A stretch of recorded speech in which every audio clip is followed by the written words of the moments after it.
This is Nick. This is Jack. It's Thursday, the new Friday, September 26th, and today's pod is the best one yet. This is TBOY. The top 3 pop business news stories you need to know today. Jack, grab your flannel and some slammin' salmon, because our Seattle live hotline show is tonight. That's right. Tonight, we're interviewing Tori Dunlap, the financial feminist, about money and personal finance. Yetis, that episode, it's going to drop next week on your feed for everyone to hear. We're sold out. Yeah, we are. But if you can't make it, you can still join us for the after party. Yeah, Jack, where are we going again for the after party? We're going to Good Bar.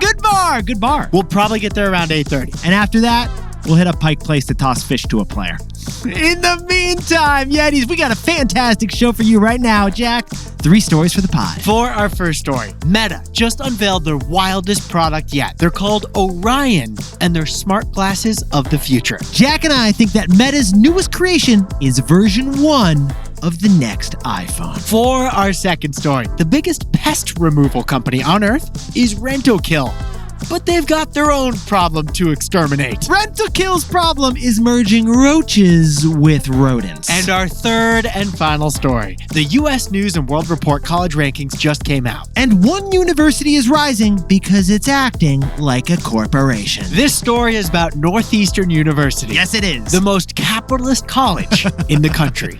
Hey, wait to hear this. But Yetis, before we hit that wonderful mix of stories. I mean, what a mix of stories. No one is doing that mix of stories. We got rats, we got colleges, and we got Meta. That is insane. Zuck. Yetis, you're not in LA unless the beverage you're drinking is cold pressed. Juice cleanses were a fad, but the juice lifestyle, it lives on. It lives on in Southern California. In lovely Los Angeles. But what about a juice inspired by an electric car? Because Erewhon, the wellness-themed luxury grocery store in LA, is partnering with Chevrolet. That's right. This Saturday, you can drink electric juice, the official drink of the Chevy Equinox electric car. And we repeat, the fanciest grocery store in America is making a Chevrolet-themed smoothie. Can I sprinkle on some context? Jack, I would love you to pour some context into a blender and whip it up for us. Erewhon, the LA grocery store, they're famous for creating celebrity drinks. Yeah, when we were in LA last time, we tried their Hailey Bieber glazed skin strawberry smoothie for like $23. Next up is the Kendall Jenner Peaches and Cream $18 smoothie. But this Chevrolet smoothie, it hits different. Does it taste like lithium? I think it smells like chassis. It is designed to energize and recharge, according to Chevy. A couple dollops of dashboards. And a scoop of carburetor. I mean, Jack, when your bottle's almost empty, is that range anxiety? Yeah. Yeah, I think it is. It is. I'm going to need a refill on my car smoothie. Honestly, we think Erewhon should make an Amtrak smoothie next. Oh, if they make an Amtrak smoothie, what are you tossing in that thing? Charcoal. Oh, I Amtrak think, runs on charcoal. although I think charcoal's already in the Kendall Jenner smoothie. I should point good that for out. the skin, isn't Hey, it? Los Angeles, you look fantastic. Jack, let's hit our 3 stories. 15 years before this song, 2 boys from the Northeast met in the dorm. They had an idea that caused a cultural storm. It's the best one yet, but the best is the norm. Jack, Nick, that's it. I don't even think they need to practice. 50%, that's a fat tip. TBOY City on your list. If you know, you know, cause we ready to go. We can't wait no more, so just start the show. Start the show. For our first story, at Meta's annual product event, Zuck just unveiled a surprise feat of engineering, technology, and design called Orion. Orion is the power of the Apple Vision Pro, but it fits in a pair of glasses. And we will tell you all about it. But Yetis, funny thing Jack and I noticed, at Meta's annual big product day, it felt more like a fashion week about Zuck's wardrobe, didn't it, man? Yeah, because Zuck showed up to Meta Connect wearing his best oversized t-shirt. Yeah, Didn't it say Zuck on it? He kind of looks like he's dressing like the 4th member of Run DMC. Well, in his giant oversized XXL black t-shirt, Zuck told journalists what Meta, his company, has been working on. First, he unveiled an updated VR Quest headset. Zuck cut the price of their virtual reality headset by $200 from the last one, so it's only a $300 headset. And Zuck is proud of that low price point. Yeah. He made smirking digs at Apple the whole presentation because the Apple Vision Pro is 10 times more expensive than the latest Quest headset. This Quest headset, it's a headset. It's got goggles covering your eyes, hand controls for hand motions, and it lets you work in virtual reality. But the bulk of the presentation wasn't about goggles. It was about glasses.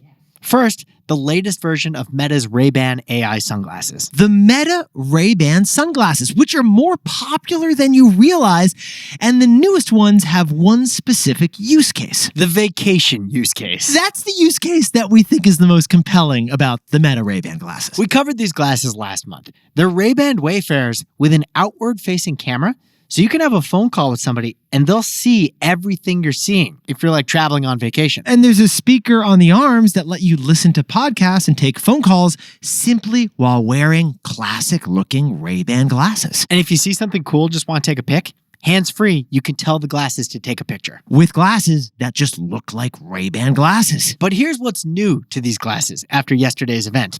AI translation. So Jack, let's say you and I are back hanging out on vacation in Italy and you hear an Italian waiter starting speaking to you and they're like, hey, che vuoi for mangiare, per stanotte, per la cena? And you're like, whoa, what's going on? Yeah, and I don't speak Italian, but these glasses do speak Italian. And they'll translate to English in real time so I can hear it in my ears. So like if Jack says, I want a margarita pizza to share, the glasses will say to the waiter, vorrei una pizza margarita per dividere. It's got a speaker that both I can hear as the English speaker and the waiter can hear as an Italian speaker, and they'll translate in between. So these are Ray-Ban Wayfair glasses with an AI assistant built into them. And it can do other things for you on vacation. Like let's say you're parking at the airport, and then when you get back 2 weeks later, no idea where I parked. You can ask your glasses, where did I park? And they'll remember and guide you to your parking seat because they saw it with the cameras. So Zuck's new Ray-Ban glasses are powerful, but maybe the coolest use case is when you're on vacay. Our early prediction,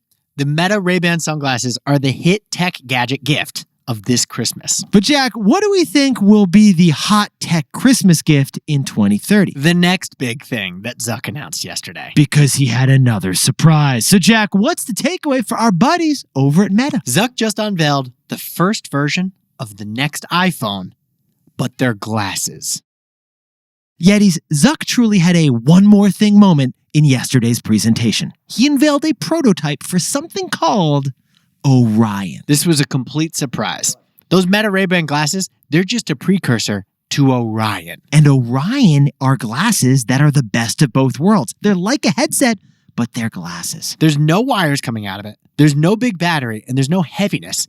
Meta managed to miniaturize the Apple Vision Pro into normal-looking glasses. Yeah, Zuck calls them holographic glasses. The lenses are clear, like regular glasses, but they're holograms that can be overlaid on the lens you look through. Now, we should tell you, this is not for sale. It won't be for sale for a while.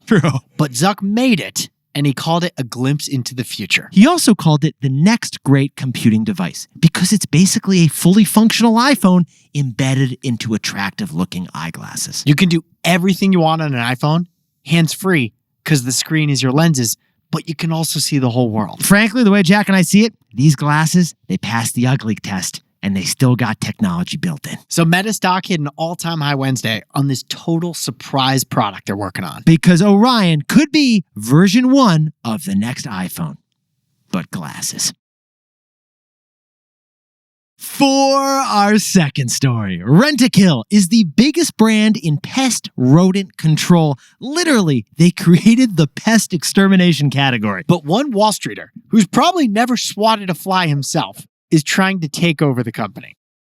Yetis, funny thing. You know, Jack and I study a lot of history and finance, and we can pinpoint the exact date when the pest control industry began. 1906. 1906! That's when rat poison was invented. Yeah, and an entire industry was born. Exterminators. Prior to that, you'd like run at the rats, hold a broom up in the air, and try to scare them away.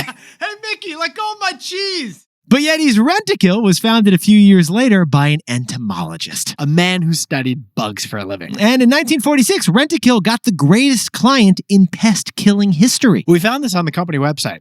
Rentokil got a contract to rid the entire island of Iceland of rats. That's when the revenues picked up. And in 1966, they got a contract to keep pests out of Buckingham Palace. I'm not talking about Boris Johnson. Those mice really go after those corgis, from what I hear, Jack. And in 2006, Rentokil invented what they call the world's most effective mousetrap. It's a publicly traded company based in the UK, worth $13 billion. That's right. This pest-killing company is worth 3 lifts. Full disclosure, when the bat was in the house, I called Rentokil because it said it was 24/7. They weren't available for 2 days. 24/7 my butt. I had to just grab the broom.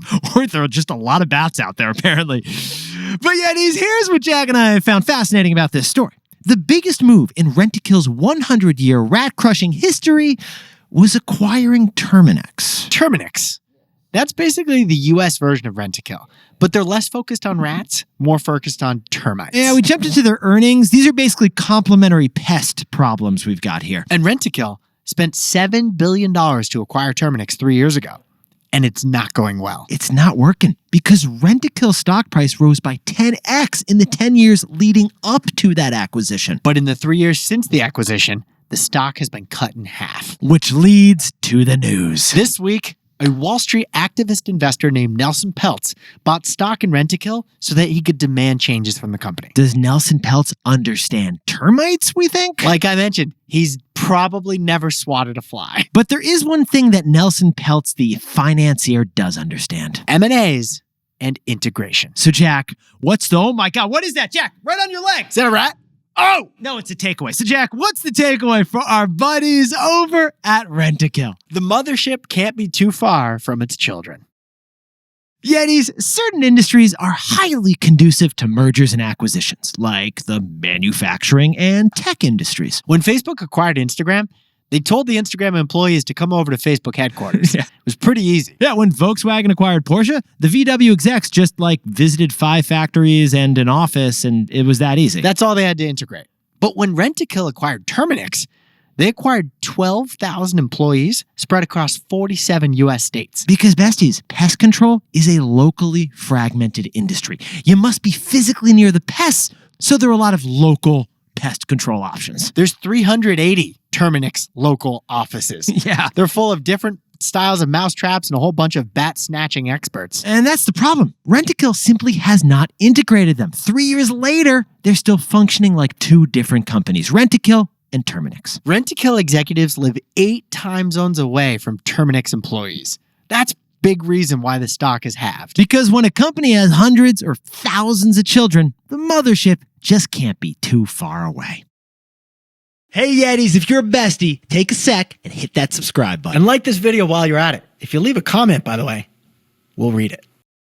For our third and final story, the most exciting college in America right now, it's Northeastern University. Northeastern's plan to beat the Ivy League is acting like a corporation. Oh, Yetis, you know what it is right now. It's the most competitive day of the year. The U.S. News World Report College Rankings. You're texting your buddies you went to school with and wondering if one of us hadn't attended, would we be higher in the rankings right now? Look at those losers over at Vandy. Princeton's number 1, MIT's number 2, Harvard's probably number 3 because they're always in the top 3. Williams is number 1 liberal arts college, but there were a lot of upsets this year. You know, I got to text my father-in-law that Brown beat Dartmouth, which is always a good feeling every year. But one school stood out the most. It was number 54 in the university rankings. Northeastern University. Northeastern University. Because Northeastern is the most capitalist school in the country. It is run like a corporation, and it is hot right now. Established in 1898 in Boston, Massachusetts. Just outside Boston. I actually went to an OAR concert at their hockey arena once. The Huskies. The fightin' Huskies, Jack. Well, a century later, Northeastern is having a moment. Because a few years ago, Northeastern made one strategic pivot that no other school was willing to do. Act like a multinational corporation with an aggressive merger and acquisition strategy. Basically, they went less McGill, more McDonald's. Less Pomona, more PepsiCo. Could you please grab a diploma and sprinkle on a little context for us about what's going on at Northeastern? The backdrop in higher ed is that higher ed is suffering, especially colleges in the middle. They're getting squeezed financially. The year Jack and I graduated college, 2011, that was peak enrollment in the United States for colleges and universities. In the decade since then, there are 1 million fewer students attending college in America. That's a 7% decline. In fact, last year, 161 mid-sized colleges closed, and that is a trend that's expected to continue as enrollment declines. But Northeastern decided to acquire some of those struggling schools instead of having them closed down. That's right. Last year, Northeastern acquired Mills College in California, adding a West Coast campus to offer their students. Based in Oakland, it's actually older than Northeastern is. Mills College also included artwork from Pablo Picasso and Diego Rivera, worth $27 million.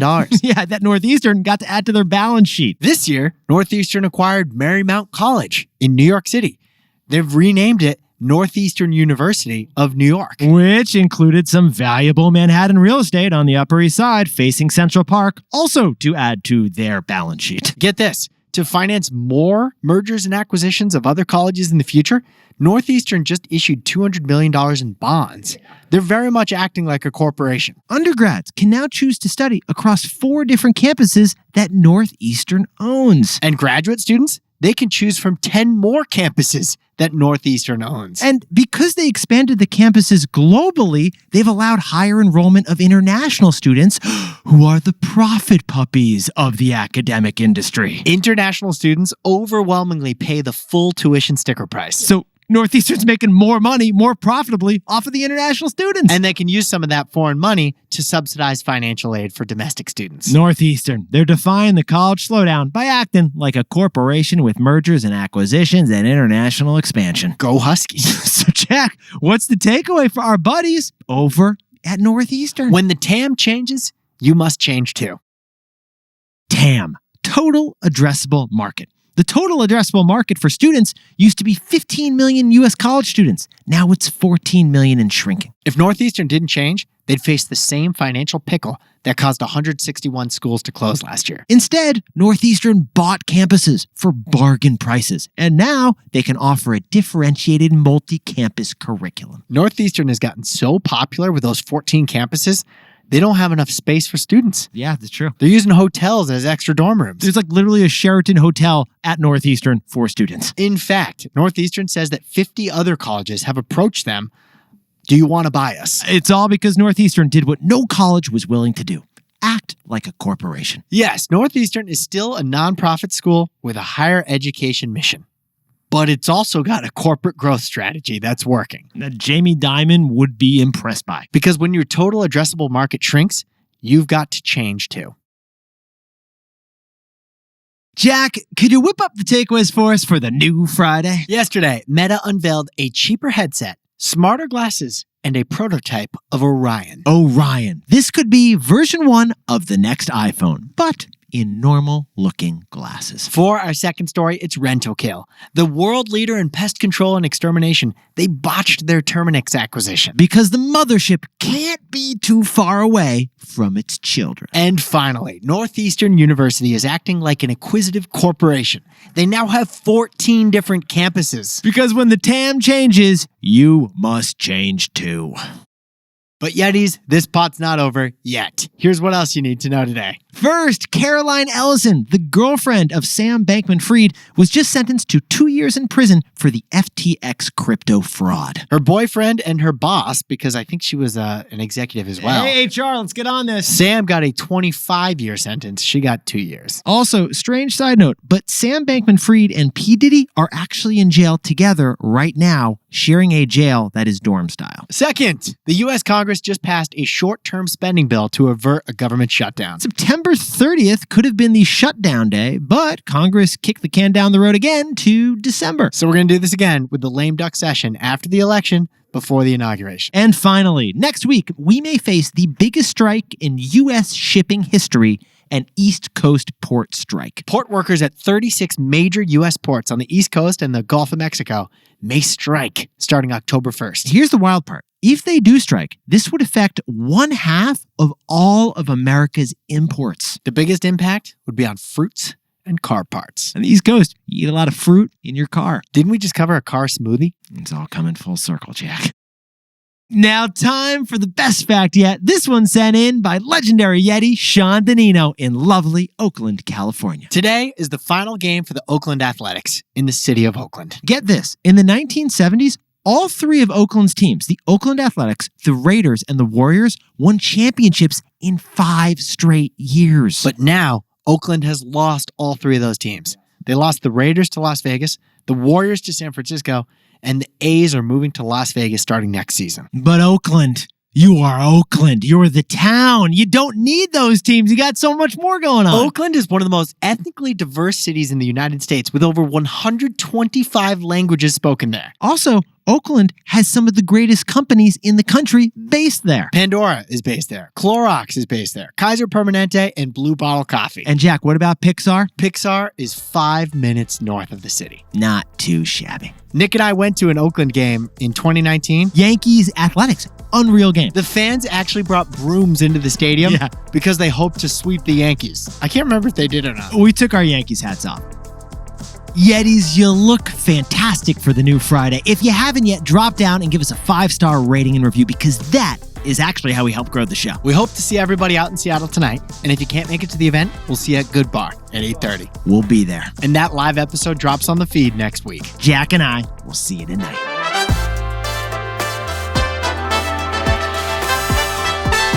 And before we go, a happy 30th birthday to Yeti Janet Moe down in San Jose Sharks, California. Happy 30th birthday to Sam Baca in Fort Collins, Colorado. And Chase Carrot is turning 27 years old in lovely Las Vegas, Nevada. Happy 23rd birthday to Jasmine Asuro in Toronto. And shout out to the country of Thailand, which is officially legalizing same-sex marriage starting on my birthday, January 22nd. Great news. Not too shabby. And also, Yetis, we asked you what new emoji should have been added, but they forgot to add this year. What should they have added instead of beets and dead trees? Well, Jack, Rebecca says they should have added a plum emoji. Laura says they should have added a white wine glass. Well, actually, a lot of people said that. And Jesse says they need an Ozempic emoji. But what does an Ozempic emoji look like? Not a white wine glass.